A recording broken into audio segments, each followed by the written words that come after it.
today's Caregiving Essentials webinar. We have a special webinar today for Valentine's Day. Valentines, couples as caregivers. And for those of you who have joined us in the past, you know that our host is Donna Thomson. And today we are thrilled that she has been able to finagle her husband, Jim Wright, to join her for this very special webinar. But before I introduce our two speakers, I would like to take this time to acknowledge that the land on which we reside, McMaster University, I'm here on campus today, recognizes and acknowledges that it is located on the traditional territories of the Mississauga and Haudenosaunee nations and within the lands protected by the Dish with One Spoon Wampum Agreement. So before we begin, we have a few logistics. If you would like to turn on the closed captioning, there is a feature for that. Please just, it should come up on your screen and click on the bottom of your screen, like where it says live transcript, and you can click on that. If you have any questions or comments, one of the great things about this webinar series is we always encourage people to share their information, but just be aware that what you type in the chat is viewable to everyone. So feel free to put whatever you'd like in the chat or whatever you feel comfortable, but also knowing that everyone can read it.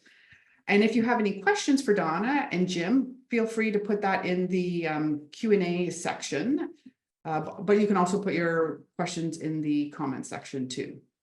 And as a reminder, we will be recording this webinar. So if you need to, leave for whatever reason, you will be getting a copy of this and you can always come back and rewatch it at your leisure.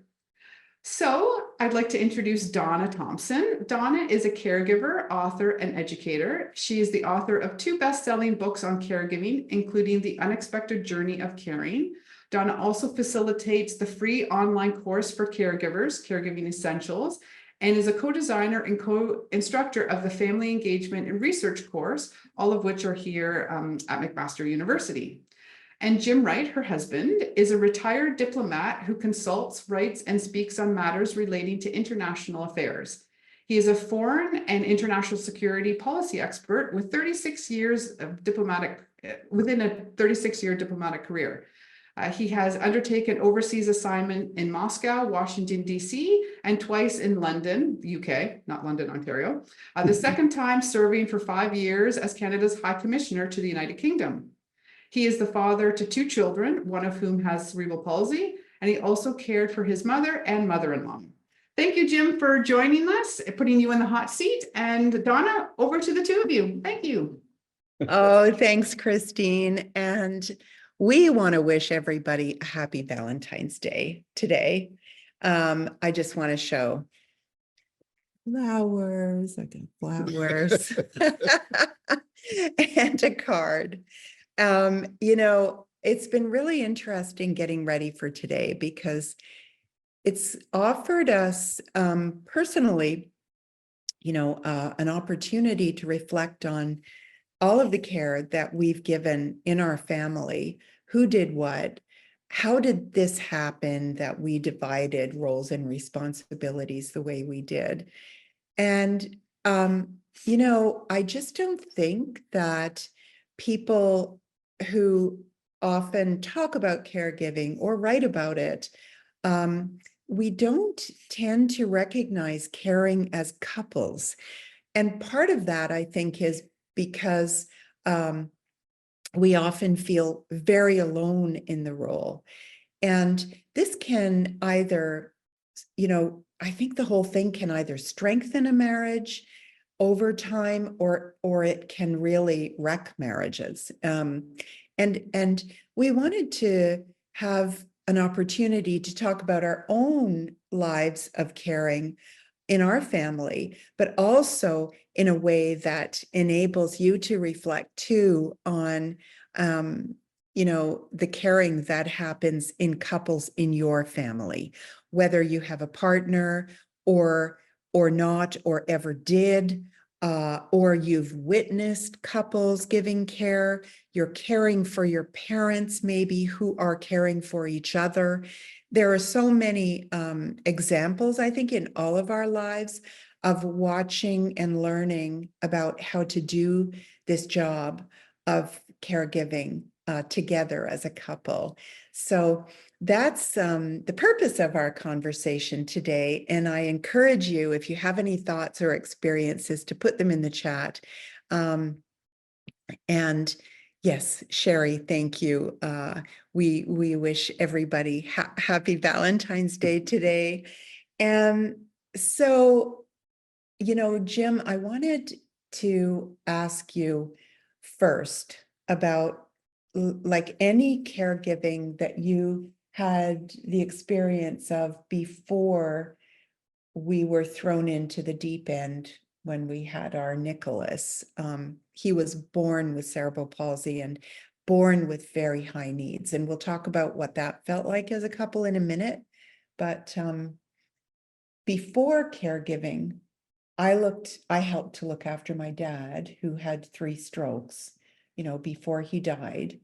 And we were talking about some experiences that you had at school. I mean, I was lucky. I came from a healthy, happy, middle-class family in Montreal. I had 2 brothers and a sister. We were all healthy. My parents encouraged us. They reminded us all the time how lucky we were. And I had an opportunity in the high school I attended. I had a very dear friend who was a deaf student, and he and I spent years together, graduating from high school, participating in activities together, and that was just normal. Donna and I had a very dear friend at our cottage who had mild cerebral palsy and was a bit deaf. And we grew up in an environment where, frankly, that was simply normal. And we made appropriate adjustments to ensure that our friends participated fully in everything that we did. At my high school, we were also encouraged to go ahead and to do something to give back to the community. And I was a math tutor at a community center for underprivileged kids in Montreal, and I did that for a few years. And you realize very quickly just how lucky you are to come from the background that we came from. And so it wasn't caregiving in the traditional sense of caregiving, but it certainly taught me that we all have a responsibility to give back a little bit to society. And I asked that question, and I was just so excited to hear Jim talk about his math tutoring, and you were a scribe for Larry at school, right? Yeah. So and I think this is really important because we are in the midst in Canada and across the world in a caregiving crisis, a crisis of care. And we do not have the security of care for even our own old age because of so few people in the profession of paid care. Nobody can afford it anyway, and families are smaller. So the idea of embedding care in schools, I think, is a great thing. And so I hope there's more of that in the future. And I think that it sets people up to have a better chance at an enduring marriage too, if you're giving care as a couple and you've had some experience that this is an expectation and this is just part of, like you said, natural life.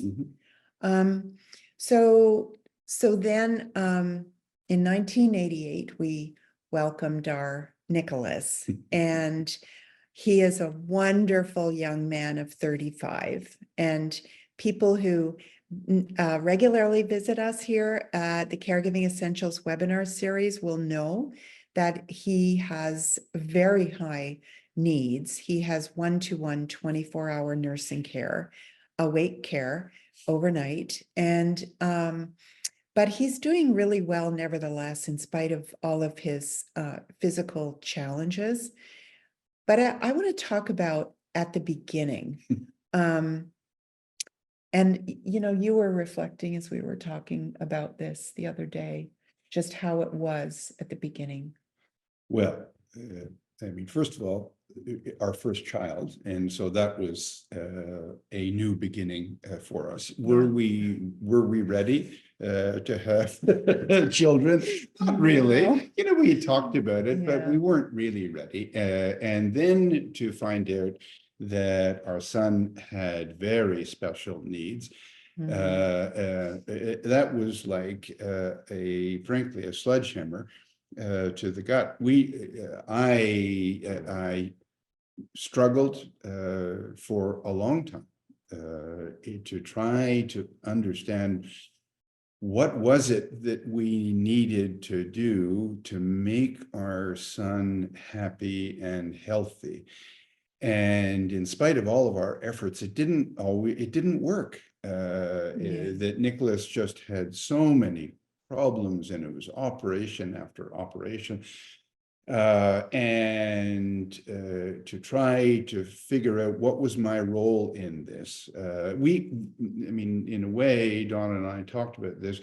We fell into our roles, not because we Discussed it. we discussed it and we thought, okay, this is a reasonable sharing of responsibilities here. I mean, I had my job at Foreign Affairs. There was never any question about, well, I should leave the job to devote all of my time and attention to the care of Nicholas. That wasn't an option. We needed frankly, we needed the income to help us survive as a family.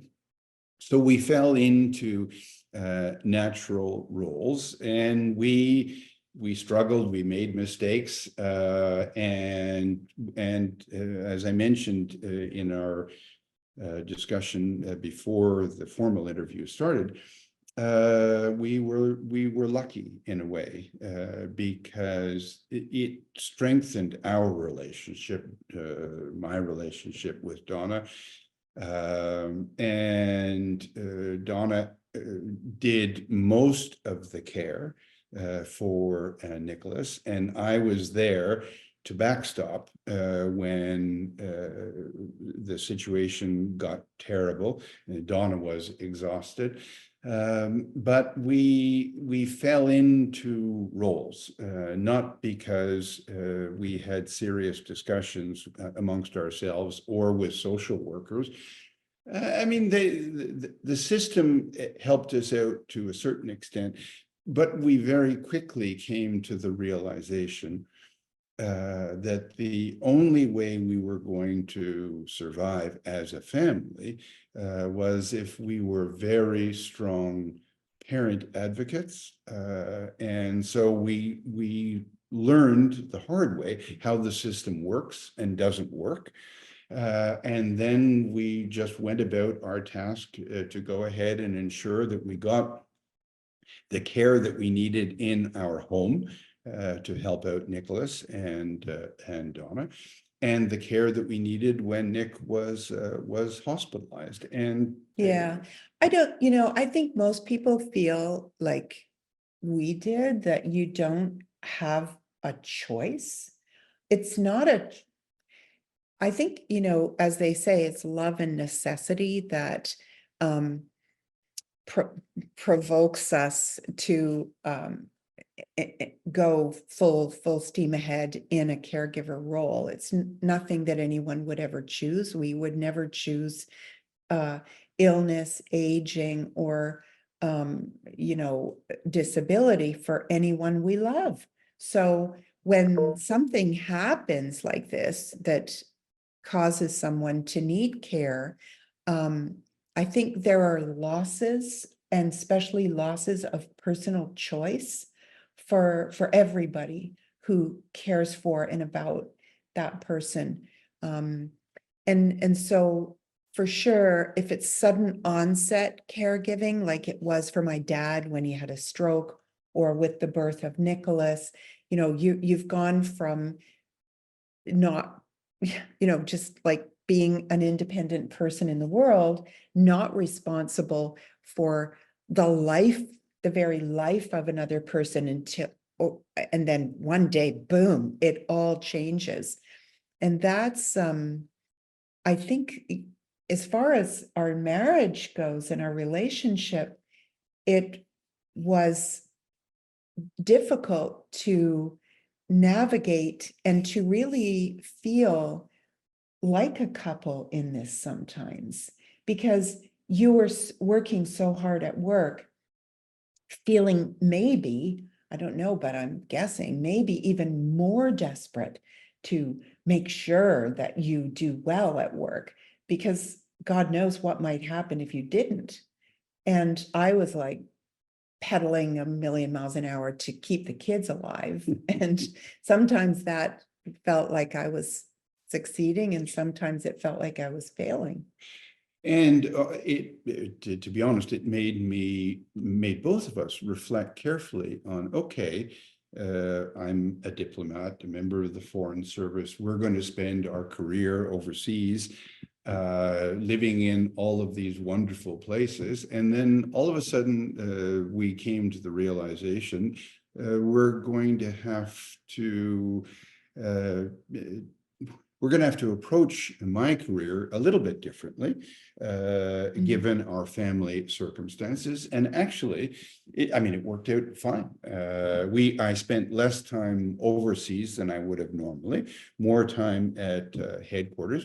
We chose our postings carefully, knowing that it would work both for our son and for our daughter. And we also used our experience as a learning opportunity for the Canadian government, because actually the Canadian government hadn't sent families with children or senior adults with disabilities on postings before, or if they had, there'd been very, very few of them. And so we helped the Foreign Affairs Department and the Treasury Board devise new sets of guidelines to ensure that this would become normal and manageable. But as Donna says, it was very, very hard work. We didn't have as much time for each other as we would have liked to. But our kids prospered in their own way.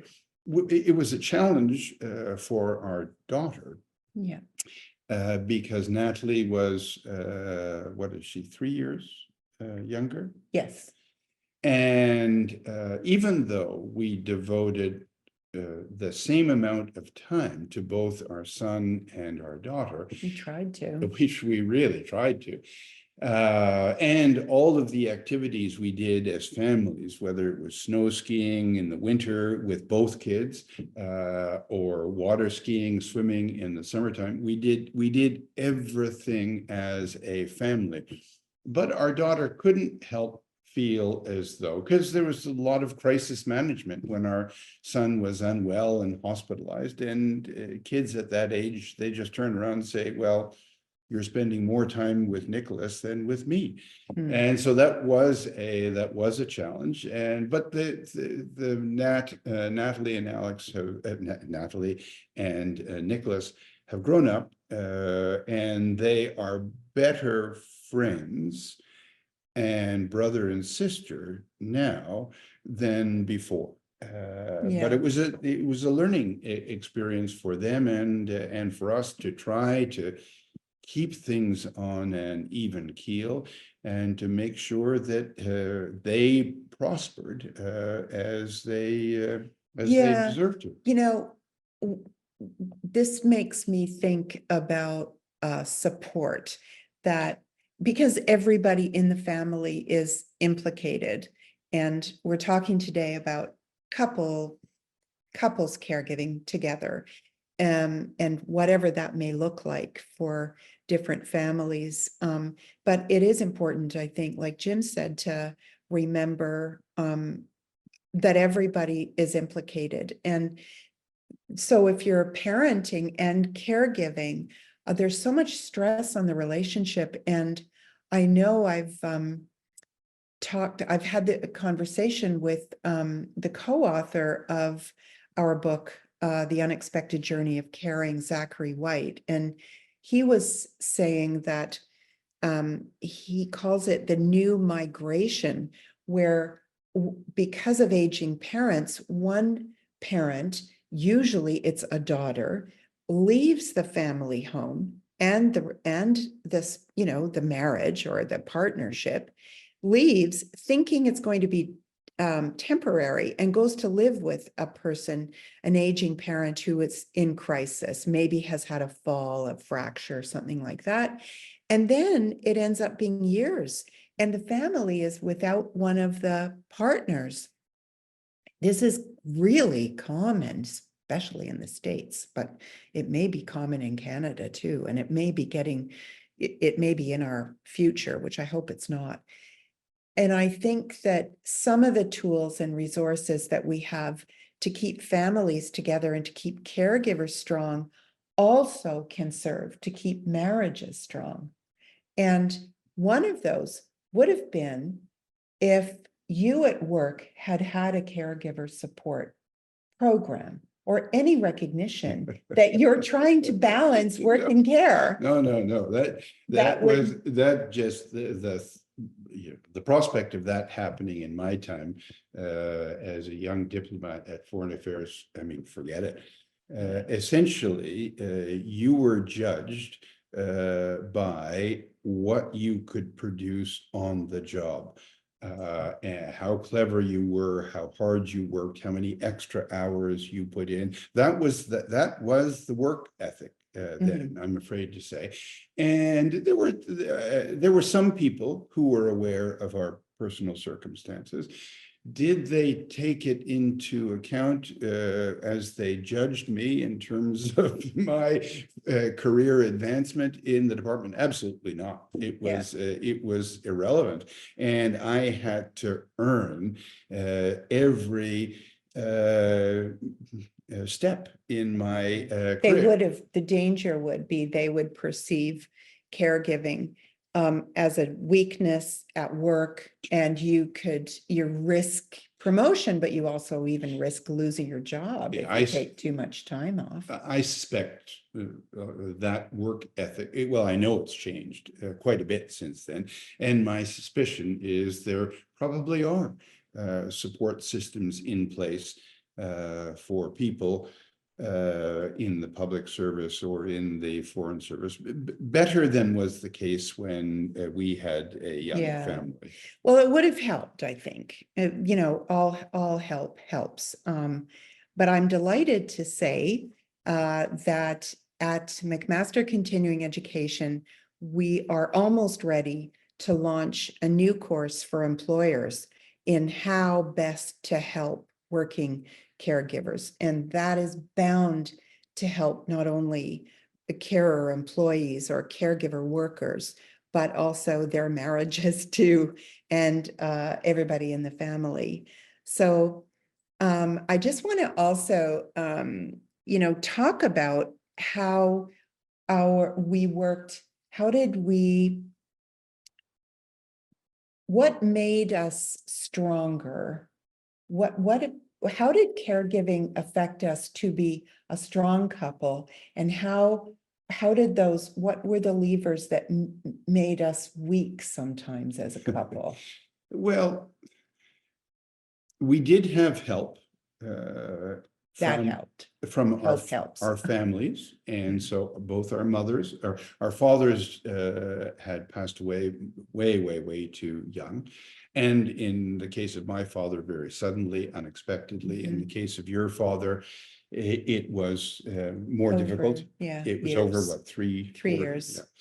Yeah. But it was a long time ago. And so both of our mothers, when Nicholas was born, they did help out and they tried very hard. My mother was, and yours, they were both getting on in life. Yeah. And so there were limits as to what they could do, but boy, they did try to help out. I know your sister pitched in significant ways. Yeah.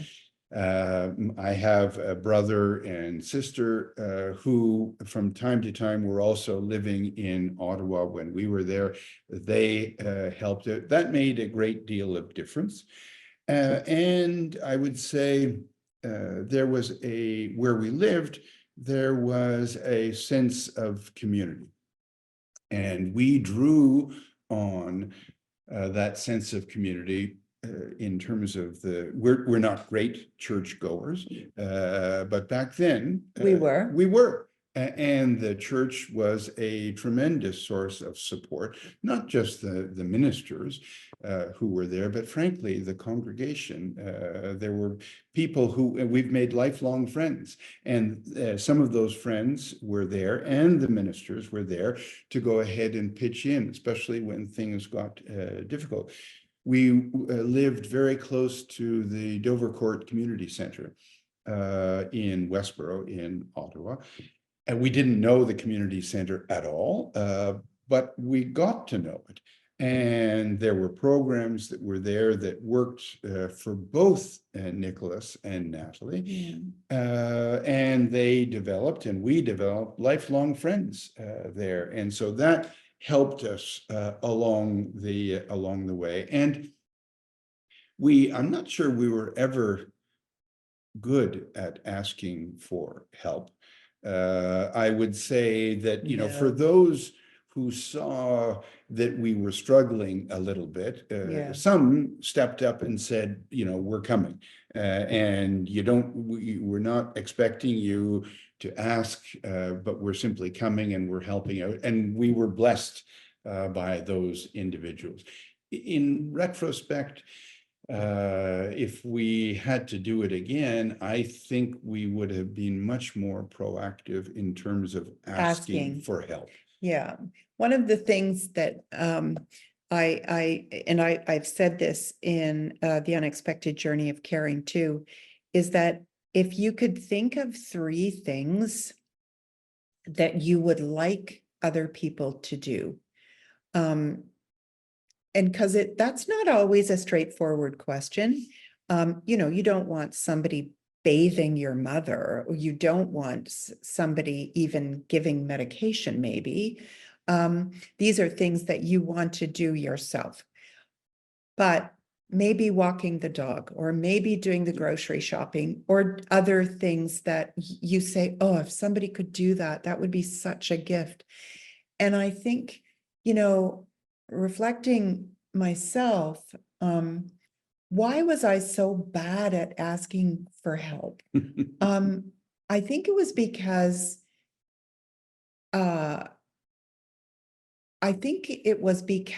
I thought that asking for help would project that I was not a good mother, and that I didn't love my family enough. And this was so not right. Like, this is a very harmful belief. And the same is true in terms of my seeking understanding and support from the workplace. I mean, you're worried that if you turn around and say, geez, I've got a problem at home and I'm going to have to be away for the next 3 or 4 days, in spite of the fact that there are big international meetings that I'm supposed to be participating in. I was always worried that that would reflect poorly on me. And so we, frankly, we simply did our best to suck it up and to survive. And we didn't always get it right. And if we had to do it again, I think we would be more proactive in terms of seeking help. We did get, and I mean, all credit to Donna here. She started to understand how the system of social services worked and didn't work. And she started to reach out to a community online to say, you know, geez, here's the problem at home. This is what we're trying to do. And there were a few friends who emerged who had been through exactly what we were struggling with. Yeah. And those friends made all the difference in the world. And in fact, they taught us, and I would say especially Donna, how to work the system, Yeah. how to get the system to hear you, to listen to you, and to support you better Yeah, than and like you say, everything I learned from other caregivers. And people are just asking about the Caregiving Essentials course at McMaster Continuing Education, a course that I facilitate. It's has a discussion boards, and we have the opportunity to share information there. But there's a whole module on navigating complex systems. And, you know, it's so amazing that this caregiving is such a massive project that requires project management. And we don't often think of it that way.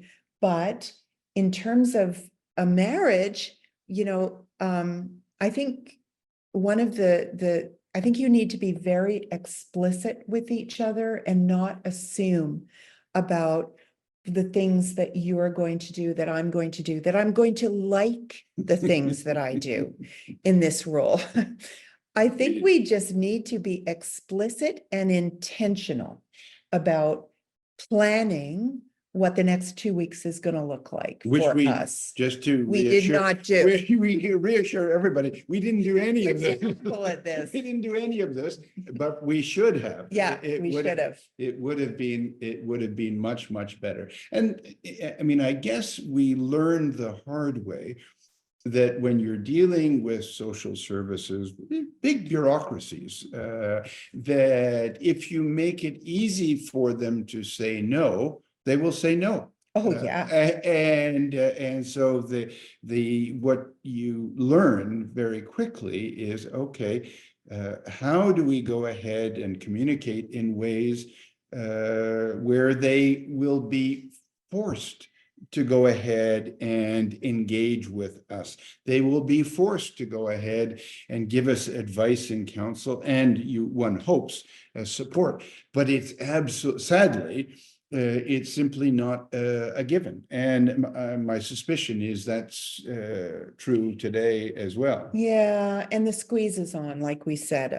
There's a crisis of care. The social safety net is, well, kind of still there, but not really. And so, which brings the conversation around to community and family. And, you know, we were just talking the other day about how when you became very ill, couple of years ago, and we didn't know how that was going to end. Luckily, you're fine now. Hard to believe, given the strength of character now. Yeah. Well, you weren't so well. And so then, you know, I was caring for you, and of course we have still responsibilities for, especially for our Nicholas too. And it felt very overwhelming. And I think it was the first time I said to your brother-in-law and your sister, your brother and your sister and my sister, we need help. We need food, and we need somebody to walk the dog. So yeah, that was, I think, the first time that I ever asked, and it made all the difference. It did. In the world. Not just it was their periodic visits to say, you know, how are you doing? What can we do to help? And this time they really meant it. What can we do to help? Yeah. So. Yeah. And we have a question here from Antonia, and she asks, as a former student of your Caregiving Essentials course, I learned that as a caregiver, it is equally important to take care of oneself. As a couple, have you ever experienced caregiver guilt when scheduling we time? And how did you navigate this feeling as a couple? Oh, we did. We took holidays. Yeah, we did. And and it wasn't always easy. One or two, we had to come back suddenly. Yeah. Oh, and then you feel well, I did feel guilt. I mean, when you hear that you're in a different country and your child is in the hospital, even in your terms of your career with my mom. Mhm. And we chose, to say yes to a posting outside of Canada. We thought it was good for our family, but then, my mom is in the hospital, she's resuscitated, you're a long way away, and you think, oh, why did we prioritize ourselves? I think there's no kind of getting away from that. You just have to be extremely determined, especially over the long haul, to say, I choose us. I choose me once in a while. Once in a while. I mean, yes, to the questioner, is there still some feeling of guilt? Of course, Yeah. because we feel our responsibilities to our children always. But there were times when we would say to the kids and to Nicholas's care home, we need this break. We were comforted by the fact that the care program that we helped negotiate for Nicholas was very good. That we had helped train the carers who We were trust them. and we really, really trusted them. And, wherever we were going on holiday, we made sure we gave them all of the details in terms of where we were going to be, when, that we would be online and, we'd be reading our messages. And if there was a problem, we'd pick up the phone and phone them. And we did. There were one or two instances where things went unexpectedly. There was no way of knowing this, went dramatically wrong. And in those circumstances, we simply packed our bags, hopped on a plane, came home. We did. And even though we felt guilty, like if you ask us, even then, this is the worst thing happened. And when we prioritized ourselves, the worst thing happened. But if you had asked me, does this mean you're never going to take another holiday? No. But it did make us ask, I hope, a lot of the right questions as we were planning the next holiday, in terms of our daughter's circumstances, our son's circumstances, to try to make sure that we anticipated. We never get airline tickets that aren't flexible, ever. Yes, you pay more. But there's only, but it gave us pause.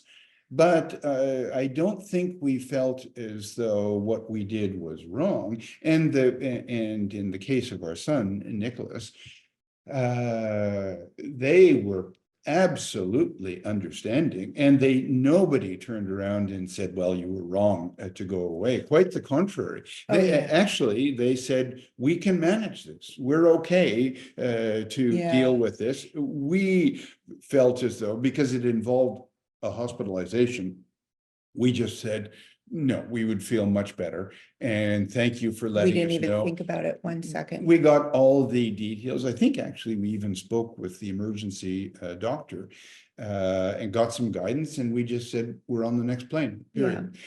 But I think, I think if you go back to sort of this idea of family caregiving being a project that needs to be project managed, part of managing your guilt around self-care is just necessary. You need to look at guilt, I think, as a unwelcome, unfriendly, unhelpful emotion. And it's just, why do we beat ourselves up when we, for a day at the spa or lunch with a friend or something like that, especially if you're hypervigilant and you're constantly on the lookout for the next crisis and you think, you know, so you say, okay, I'm gonna do this one thing, and then something bad happens, you know. I think the thing is, over so many years of caregiving, I really truly have learned this, that you have to say, okay, I'm going to try again to do something for myself. I'm not going to let guilt destroy me and my hopes for doing some kind of self-care. Yeah. There's Noah. Hi, Noah. Noah has a wonderful company that makes websites accessible for people. And he writes, as an employer, what's one thing we can do to make employees feel safe to disclose that they're caregivers? And what's an accommodation that is simple, effective, and benefits everyone, but especially caregivers, that we may not be aware of?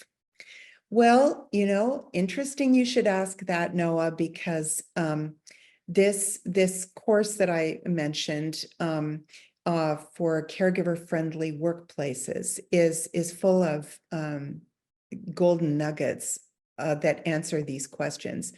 And things I learned from Dr. Allison Williams, is a professor at McMaster whose area this is. And I learned from her some of the things that really work. And one of them, for example, is giving a parking place that's near the door to a caregiver, who enabling them to have access to a cell phone, whereas some companies in certain jobs don't normally allow that. I think enabling a culture of care where, you know, you broadcast to everybody from the leadership to every single person in that company understands that there is a company-wide effort to support people who are giving care. And there are many mechanisms to do this with corporate communications and everything. So I encourage you to take this free course, Leading to a National Canadian Standard in Caregiver-Friendly Workplaces. And it's terrific. All I would add here is what you're talking about is the new reality, frankly, for the workplace. Given the changing demographics in Canada, the aging population, I think smart workplaces have to factor caregiving responsibilities of their employees into their management plan. If employers want to ensure they're getting the best and the brightest working for their organization, my assumption is this just has to be factored into their management plan. And so that may not have been the case for previous generations, but for our generation, I think good, clever companies will absolutely factor that into their planning network, and that will be a very attractive feature for employees looking to work there. Yeah. Oh, absolutely. Absolutely. I can't wait to talk about the course more. We're going to, in the planning is a session with Allison Williams, and she'll be talking about what she's learned, and we'll be talking about this whole issue. So our daughter, Natalie, is here. Hi, Nat. And she has written us a question. Hi, Mom and Dad. Can you talk about lack of sleep over the years and how that impacted your relationship? I know that many nights were sleepless, and I imagine that being kind to yourselves and each other was maybe harder because of that. Oh, yeah. We're still recovering, Natalie. Well, yeah, I mean, we don't sleep through the night because we never did, but that's normal for us now. But I'm talking about every 20 minutes, somebody needing care. It was a form of torture. And I think it was really, really hard because extreme sleep deprivation, and many caregivers suffer from this. Mhm. It's very difficult to think clearly. And this idea of seeing life from your partner's perspective, that really becomes impossible when you're very sleep deprived, don't you think? Mhm. Yeah, I mean, it wasn't easy, but frankly, I think, I mean, Natalie will have a very good recollection of that period in our lives together as a family. Nick's health was up and down, and so Mom and Dad were up and A down. lot of tears, Yeah. lots of tears. Yeah, but we made it through. We survived. We're stronger as a result of this. Could we have done it better? I don't know. Maybe, I don't know whether we would have been able to get more social assistance so that the parents could get a little bit more sleep at nighttime. But it was difficult at the time. Nick, thankfully now is sleeping through much better than With care, Oh, that's yeah. because he has a nurse awake Yeah, he does. by the bedside. Yeah, he does. That wasn't available to us back then. So we soldiered on, and we tried not to let it affect the family dynamic. It certainly did sometimes, no question about it. But I think we all came through, including Natalie, much stronger as a result of this experience. Yeah, I was just thinking about this question. What about caregiving made us a stronger couple?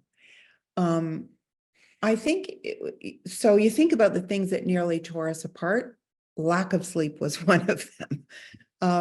But I think what made us stronger, is that one of the things that Zachary said in the book is that if there's anything that gets you to clarify your values as a person, it's caregiving.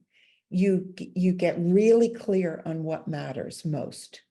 And we are exactly the same in what matters most, I think. Yeah. Like we have the same values, and that is a really good thing.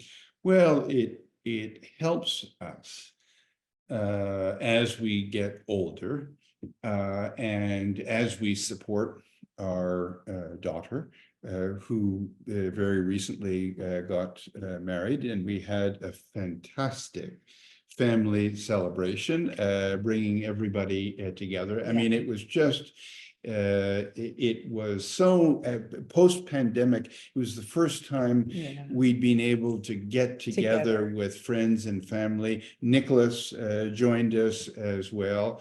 And it was fantastic. And all of our friends and family, many of whom we hadn't seen for a couple of years, they all came away feeling exactly the same thing. So yeah, I think, so this makes me think that it's just given the givens of people's challenges in their families, it's so important to tell each other that, I love you.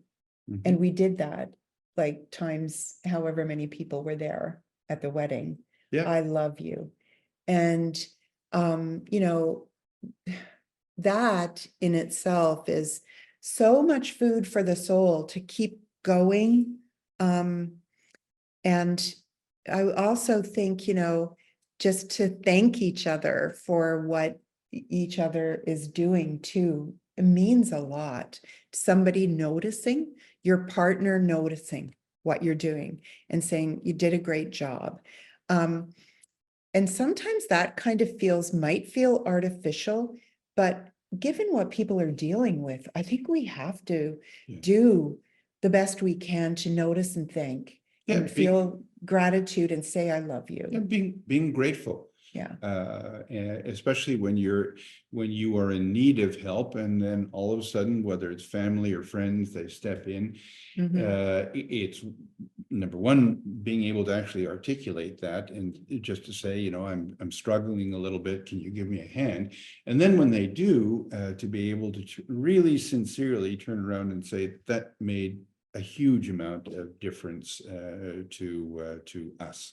Yeah. And so.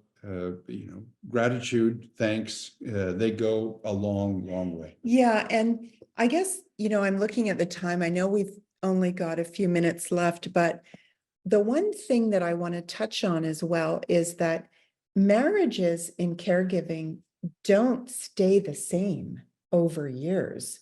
Like, you're one couple with a certain set of responsibilities at a moment in time, but things move on. You retired, and our Nicholas moved into a care home. Like, what a shock, what a change. Our parents died after years of looking after them. And so things change. And I just wanted to talk a little bit about, as an example, when you retired, you started taking a far greater role in meetings about Nick and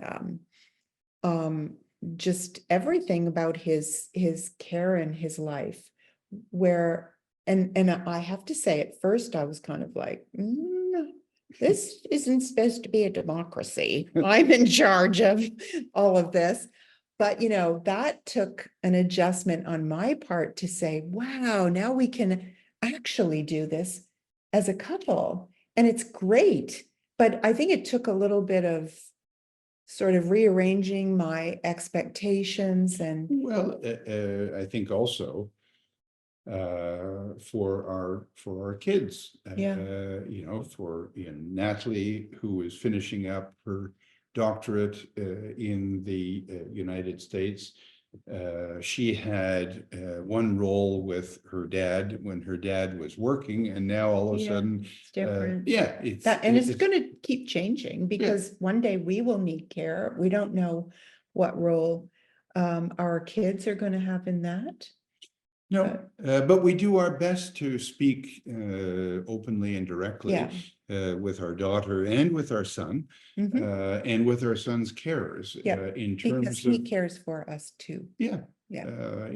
Trying to develop plans that we can happily support, so that they both can prosper in their lives together, and to do it independently, and because there isn't a day that goes by that we don't feel enormously proud of our daughter, her new husband, and our son. And that's just that's a given in our life now.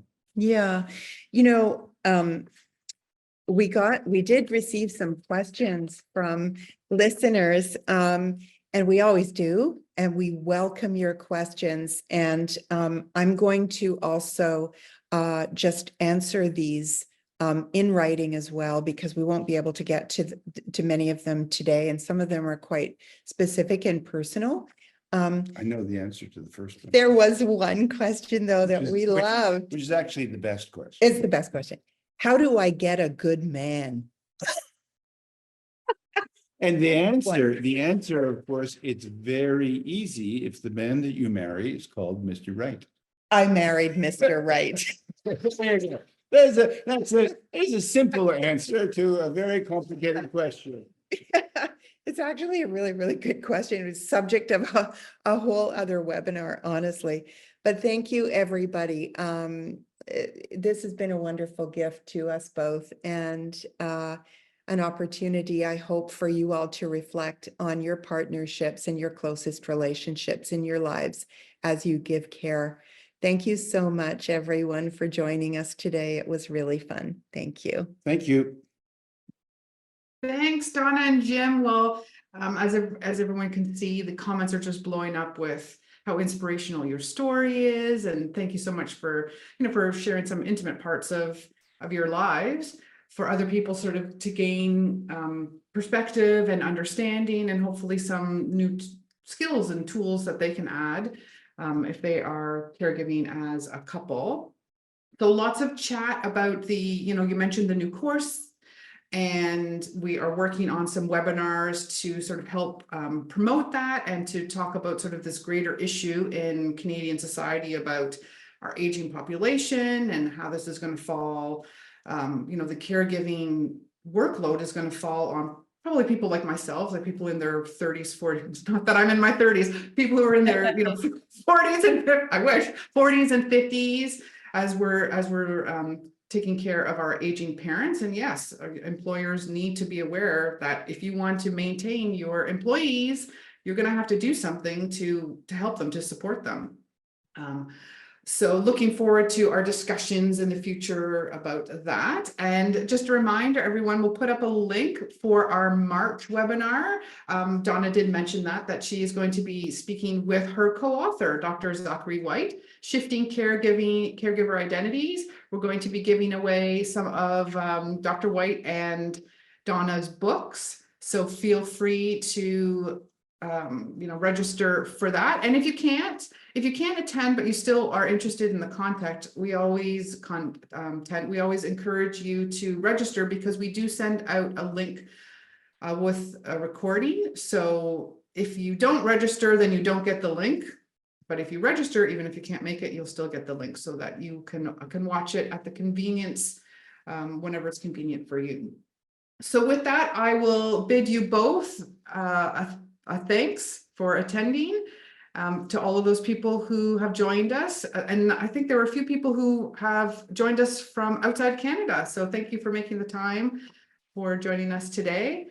It's a sunny day on Valentine's Day, or at least it is here in Hamilton. So everyone, maybe you can go out and enjoy a nice walk, enjoy some time with whomever you would like to spend time with, and we'll see you in March.